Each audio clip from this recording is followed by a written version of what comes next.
हरि ओम महापवित्र हाथ धोलो। हरि ओम महापवित्र वा शर्वा विष्टांग दूर्वाय स्मरे पुनीका।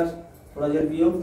ओम केशवाय नमः, ओम माधवाय नमः, ओम लक्ष्मी नारायणाय नमः। पी जाओ। लो भाई हाथ धोलो। ओम सर्वदेवं शिवशास्त्रं महालक्ष्मी तिष्ठं अपवित्र वा सर्वावस्थांग दूर्वा यशमरीत पुण्यकाक्षम। लो जी हाथ धोलो। थोड़ा जल पियो। ओम केशवाय माधवाय और हाथ धोलो दोबारा से। सर्वदेवं शिवशास्त्रं महालक्ष्मी पवित्रवाय नमः। लो भाई गणेश जी का ध्यान करो। हरि ओम महागणनन्त्वा गणपति गुंगवामजी प्रियनन्त्वा गुवामजी निधीनन्त्वा निधिपति गुंगवामजी वशो ममः। अहं ज्ञानगर्भं ओम स्वस्तिरेन्द्रो वृतश्रवा स्वस्ति न पूषा विश्ववेदाः नस्तारक्षो वरिष्ठनेमि स्वस्तिनो बृहस्पति दधात्। ओम पय पृथिव्यां पयो गदीषु पयो द्रव्यं तर्के पयोधा पयस्पति प्रदिशन्तु मह्यं विष्णुरराट् स्नोषणात्रे वैष्णव शूरशि विष्णु ध्रुवशिमं वैष्णवी त्वाचढ़ाई। ओम श्रीमन्महा गणाधिपति नमः। जल से स्नान कराओ इस उंगली से। हाँ इसी से तिलक लगाइए। ओम गद्धद्वराय द्वारसाय नित्यपुष्टाय कृष्णीमाय ईश्वरी मायाय सर्वभूतानां। सब इन बच्चों का हाथ लगा के भाई लगाओ भाई। ओम सर्वदेवं शिवशास्त्रं महालक्ष्मी चढ़ा दो। हाथ जोड़ो। ओम विघ्नेश्वराय वरदाय शुक्रियाय लंबोदराय शुक्लाय जगद्दिताय नागाननाय सुतेर्युस्ताय गौरी सुताय गणनाथ नमो नमस्ते। येन बद्धो बलिराजा धानवेन्द्रो महाबलः तेन त्वां प्रतिगृह्णां रक्षे माचल। मंत्रार्थ लाभ मंत्रार्था सफलबूढ़ा सन्तुबूढ़ा यानि कानि पापानि जन्म जन्मान्तरः प्रदक्षिणा पदे पदे। लाओ। ओम येन बद्धो बलिराजा धानवेन्द्रो महाबलः तेन त्वां प्रतिगृह्णां रक्षे माचल। मंत्रार्था सफलबूढ़ा सन्तुबूढ़ा सर्वदेवं नमः। ओम नाभ्याशीषीष्णुदो संवर्ततः श्रोता तथा लोकः परमेश्वरं नमः। थोड़ा पीछे हो जाओ। लो जी थोड़ा रुमाल ऊपर करो भाई। ओम ब्रह्मन्नुदेवाय गौरामृताय जगद्दिताय कृष्णाय गोविंदाय नमो नमः। ओम आदित्या वश्रु रुद्रा मृतगणा तिलकन्ते धर्मकमयार्थे नमः। आगे आओ थोड़ा सा। ओम ब्रह्मन्नुदेवाय गौरामृताय जगद्दिताय। लो टीका लगाओ आप अपनी।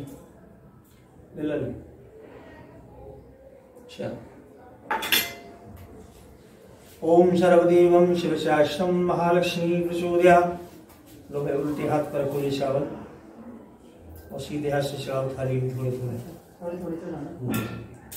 ओम गंगे यमुने गोदावरी नर्मदा। ओम सर्वदेवं शिवशास्त्रं महालक्ष्मी प्रचोदयात्। ब्रह्मन्नुदेवाय गौरामृताय जगद्दिताय गोविंदाय नमो नमः। उल्टे हाथ पर ऐसे चलाओ। ओम इष्ट देवताय नमः। ओम कुलदेवताय नमः।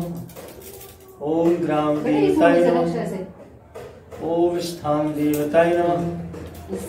ओम लक्ष्मी नारायणाय नमः। उमा महेश्वराभ्याय नमः।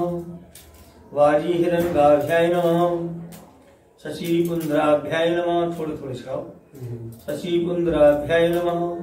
सर्पभ्यो देवभ्यो नमः। सर्पभ्यो ब्राह्मणेभ्यो नमः। दोनों हाथों से ऐसे चढ़ाओ। ओम मंगलम भगवान विष्णु मंगलम ब्रह्मध्याय मंगलम पुण्डरीकाक्षाय मंगलाय तनोहरि। ऐसे 3 बार सीटी लगाओ। गंगे यमुने गोदावरी नर्मदा कावेरी चढ़ाओ। ओम विघ्नेश्वराय वरदाय शुक्रियाय लंबोदराय शुक्लाय नागाननाय। हाथ जोड़ो। नागाननाय स्तुतिभूषाय गौरी सुताय गणनाथ नमो नमस्ते। नारायण का ध्यान करो।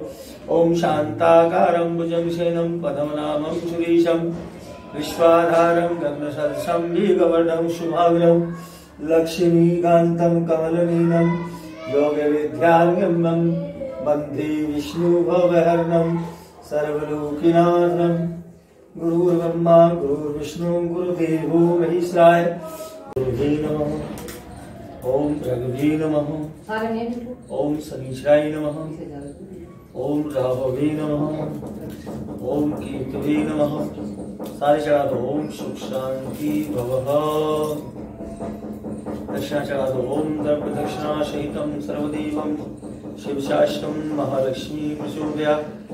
गुरु लक्ष्मी नारायण भगवान की जय।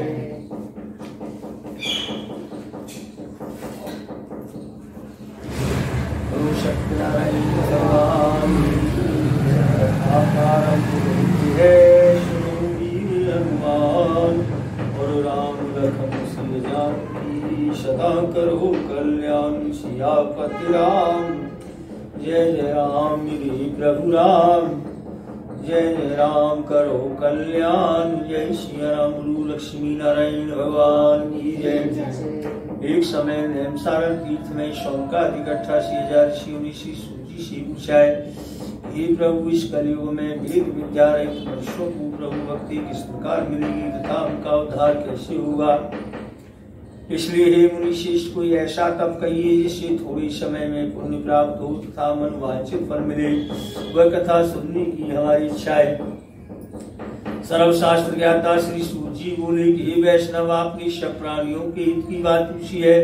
अब मैं श्रेष्ठ व्रत को आप लोगों से कहूंगा, जिस व्रत को नारद जी ने लक्ष्मी नारायण से पूछा था और श्री लक्ष्मीपति ने मुनि शेष नारद से कहा था, सो आप लोग ध्यान से सुनो।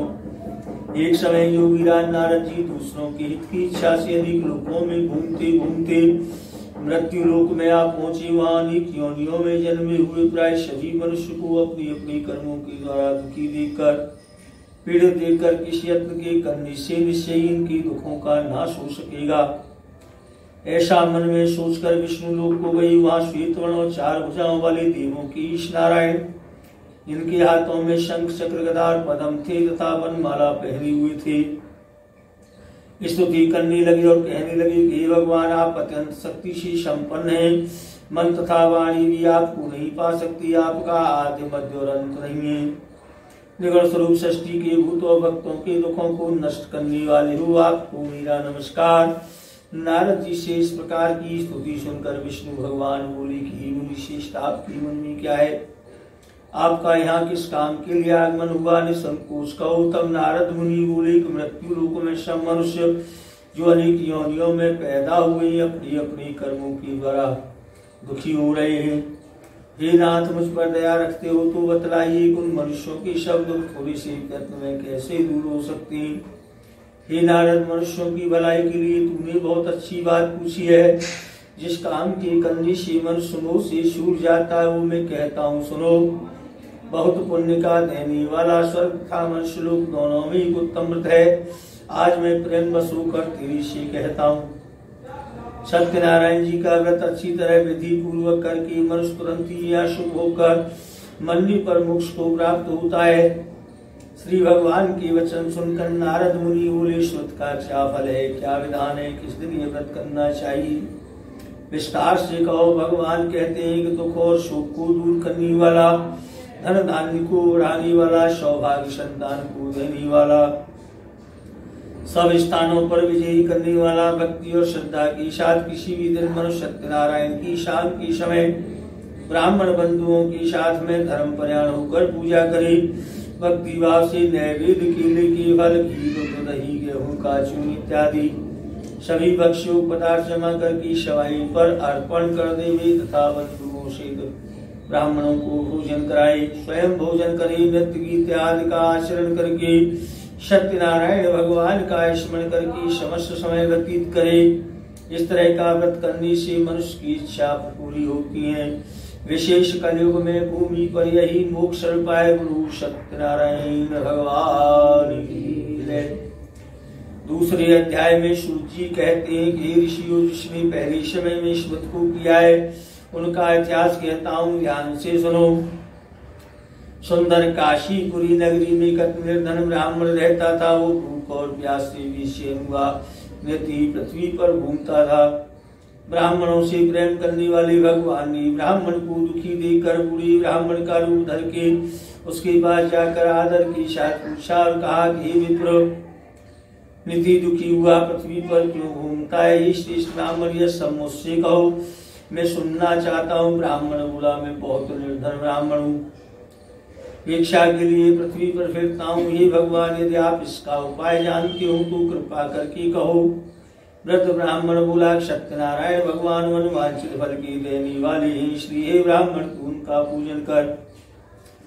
जिसके करने से मनुष्य शब्द को से मुक्त होता है। ब्राह्मण को व्रत का सारा विधान बतलाकर बूढ़े ब्राह्मण का रूप धारण करने वाले सत्यनारायण भगवान अंतर ध्यान हो गई।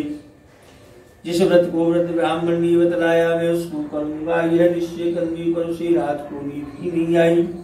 वह सवेरे उठा, सत्यनारायण भगवान के व्रत का निश्चय करके भिक्षा के लिए चल दिया। उस दिन उसको भिक्षा में बहुत सा धन धान मिला। बंधु बांधवों के साथ सत्यनारायण देव का उत्तम व्रत किया। इसके करने से वह ब्राह्मण सब दुखों से छूटकर अनेक प्रकार की संपत्तियों से युक्त हुआ। उस समय से वो ब्राह्मण हर मास व्रत करने लगा। इस तरह सत्यनारायण भगवान की व्रत को जो करेगा वह सब पापों को छूट कर मोक्ष को प्राप्त होगा। आगे जो पृथ्वी पर सत्यनारायण का व्रत करेगा वह मनुष्य सब दुखों से छूट जाएगा। इस तरह नारद जी ने नारायण का कहा हुआ यह व्रत तुमसे कहा। हे विप्रो, मैं और क्या कहूँ? ऋषि बोले, हे मनुष्य, संसार में इस ब्राह्मण से सुन करके किस किसने इस व्रत को किया है वो हम सब सुनना चाहते हैं। इसके लिए हमारे मन में श्रद्धा है। सूत जी बोले, हे मुनियो, जिसने इस व्रत को किया है वो अब सुनो। एक समय वो ब्राह्मण धन और ऐश्वर्य के अनुसार बंधु बांधवों के साथ व्रत करने को तैयार हुआ। उसी समय एक लकड़ी बेचने वाला बूढ़ा आ गया और बाहर लकड़ियों को रखकर ब्राह्मण के मकान में गया। प्यास से दुखी लकड़हारी ने व्रत करते देखकर ब्राह्मण को नमस्कार करके कहने लगा, ये आप क्या कर रहे हो? उसके करने से क्या फल मिलता है? कृपा करके मुझसे कहो। ब्राह्मण ने कहा, सब मनोकामनाओं को पूरा करने वाला महाशक्तिवान सत्यनारायण भगवान का व्रत है। इसकी ही कृपा से मेरे यहाँ धन धान आदि की वृद्धि हुई है। ब्राह्मण से इस व्रत के बारे में जानकर लकड़हारा बहुत प्रसन्न हुआ। में क्या है? कलावती बोली, हे माता, मैंने एक ब्राह्मण के घर में सत्यनारायण भगवान का व्रत देखा है। कन्या की वचन सुनकर लीलावती भगवान की पूजन की तैयारी करने लगी। लीलावती ने परिवार और बंधुओं से भगवान का पूजन किया और यह वरदान मांगा कि मेरे पति राम शीघ्र आ जाए। प्रार्थना करी, हम अपराध क्षमा करो। सत्यनारायण भगवान से संतुष्ट हो गई। राजा चंद्रकेतु को स्वप्न में दिखाई दी और कहा कि राजन, दोनों बंदी वेश प्रातः ही छोड़ दो। जो तुमने उसका धन ग्रहण किया वो दे दो, नहीं तो तेरा धनराज पुत्र सभी नष्ट कर दूंगा। राजा का ऐसा वचन सुनकर भगवान अंतर ध्यान हो गई। प्रातः काल राजा चंद्रकेतु ने सभा में स्वप्न सुनाया। दोनों ने आते ही राजा को नमस्कार किया है। राजा मीठे वचनों से कहते हैं कि हे महानुभावो, भावी वैसा कठिन दुख प्राप्त हुआ है, अब कोई भय नहीं है। ऐसा कहकर उनको नए नए वस्त्राभूषण पहनाए। जितना धन लिया था उससे दूना धन दिलाकर विदा कर दिया। दोनों वैश्य अपने घर को चल दिए। गुरु सत्यनारायण भगवान, गुरु श्रीमन नारायण नारायण नारायण, सतगुरु नारायण नारायण नारायण, राधे नारायण नारायण नारायण। गुरु लक्ष्मी नारायण भगवान की जय। सोजी कहते हैं कि वैष्णव ने मंगलाचार करके यात्रा आरंभ कर दी और अपनी नगर की ओर चल दिया। उनके थोड़ी दूर पहुंचने पर दंडी वेशधारी सत्यनारायण ने उनसे पूछा कि साधु तेरी नाम में क्या है? अभिमानी बड़े कष्टा हुआ, बोला, हे दंडी, आप क्यों पूछते हो? क्या धन लेने की इच्छा है? मेरी नाम में तो बेल तथा पत्ते याद भरे हुए हैं। वैश्य का कठोर वचन सुनकर भगवान ने कहा, तुम्हारा वचन सत्य हो। दंडी ऐसा कहकर वहां से चले गए और कुछ दूर जाकर के समुद्र के किनारे बैठ गए। दंडी के जाने पर वैष्णव ने नृत्य क्रिया करने के बाद नाव को ऊंची देखकर चंबा किया। नाम में मिला पत्ते देखकर मूर्छित होकर जमीन पर गिर पड़ा। फिर मूर्छा खुलने पर बहुत शोक करने लगा। तब उसका दामाद शोक न करिए, दंडी का श्राप है, अतः उनकी शरण में चलना चाहिए, तभी हमारी मनोकामना पूरी होगी। दामाद के वचन सुनकर दंडी के पास पहुंचा और अत्यंत भक्ति भाव से नमस्कार करके बोला कि मैंने जो आपसे सत्य वचन कहे थे उनको क्षमा करो। महान शोकानुसार रोने लगा। तब दंडी भगवान बोले, हे बणिक पुत्र, मेरी आज्ञा से बार बार तुम्हें तो प्राप्त हुआ है, तू मेरी पूजा से विमुख हुआ है। साधु बोला, हे भगवान, आपकी माया से ब्रह्मा आदि भी आपके रूप को नहीं जानते, तब मैं अज्ञानी कैसे जान सकता हूँ। आप प्रसन्न होइए, मैं सामर्थ्य के अनुसार आपकी पूजा करूंगा, मेरी रक्षा करो और पहले की समान नौका में धन भर दो। उनके भक्ति युक्त वचन सुनकर भगवान प्रसन्न हो गए। उनकी इच्छानुसार वर देकर अंतर ध्यान हो गए। तब उन्होंने नाव पर आकर देखा, नाव धन से परिपूर्ण है। भगवान सत्यनारायण का पूजन करके साथियों से नगर के निकट पहुंच गया। दूत को घर भेज दिया। दूत ने साधु के घर जाकर उसकी स्त्री को नमस्कार करके कहा, साधु अपने दामाद से नगर की समीप आ गई। ऐसा वचन सुनकर साधु की स्त्री ने बड़े हर्ष के साथ सत्यदेव का पूजन करके पुत्री से कहा, मैं अपने पति के दर्शन को जाती हूँ, तो कार्य पूर्ण करके शीघ्र आना। माता के वचन सुनकर कलावती प्रसाद को छोड़कर पति के पास गई। प्रसाद की अवज्ञा के कारण सत्यदेव ने रुष्ट होकर उसके पति को नाव से पानी में डुबो दिया। कलावती अपने पति को देखकर रोती हुई जमीन पर गिर गई। इस तरह नौका को डूबा था। कन्या को रोता देखकर साधु दुख बोला, हे प्रभु, मुझसे या मेरे परिवार से जो भूल हुई है उसे क्षमा करो। उनके 3 वचन सुनकर सत्यदेव प्रसन्न हो गए। आकाशवाणी हुई कि साधु तेरी कन्या मेरे प्रसाद को छोड़कर आई है, इसलिए इसका पति शिवाय वह घर जाकर के प्रसाद खाकर लौटे तो उसका पति से अवश्य मिलेगा। आकाशवाणी से ऐसा सुनकर कलावती ने घर पहुंचकर प्रसाद खाया। फिर आकर के उसके पति के दर्शन किए। उस दिन से पूर्णमासी संक्रांति को पूजन करने लगा। फिर इस लोक में शुभ होकर स्वर्ग को चला गया। गुरु सत्यनारायण भगवान। 5वें अध्याय में सूत जी कहते हैं कि ऋषियों में और भी कथा कहता हूँ, सुनो। प्रजा पालन में लीन तुंगध्वज नाम का एक राजा था। उसने भी भगवान का प्रसाद त्याग कर बहुत दुख पाया। एक समय वन में जाकर के पशुओं को मारकर बढ़ के पेड़ के नीचे आया। वहां उसने ग्वाल वालों और बांधवों को सत्यनारायण का पूजन करते हुए देखा। राजा देख करके हिमानवश तो वहां गया, न भगवान को नमस्कार किया। जब ग्वाल वालों ने भगवान का प्रसाद उसके सामने रखा तो वो प्रसाद को त्याग कर अपनी सुंदर नगरी को चला गया। वहां उसने अपना सब कुछ नष्ट पाया तो वह जान गया कि सब कुछ भगवान ने किया है। तब वह ग्वाल वालों के समीप गया, विधि पूर्वक पूजन किया, प्रसाद खाया तो सत्यदेव की कृपा से जैसा था वैसा हो गया। मरने पर स्वर्गलोक को गया। जो मनुष्य इस परम दुर्लभ व्रत को करेगा, भगवान की कृपा से उसे धन धान की प्राप्ति होगी। निर्धन धनी होता है, बंदी बंधनों से निर्भय हो जाता है, संतानहीनों को संतान प्राप्त होती है, सब मनुष्य को अंत में वैकुंठ का धाम मिलता है। जिन्होंने पहले इस व्रत को किया है उनके दूसरे जन्म की कथा कहता हूँ। बृहस्पतानंद ब्राह्मण सुदामा का जन्म लेकर मोक्ष को पाया। उल्का मुख नाम का राजा दशरथ होकर वैकुंठ को प्राप्त हुआ।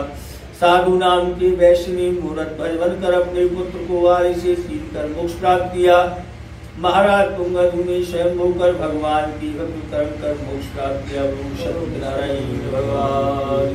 गुरु श्रीमन नारायण नारायण नारायण लक्ष्मी नारायण नारायण नारायण राधे नारायण नारायण नारायण। लक्ष्मी नारायण भगवान की जय।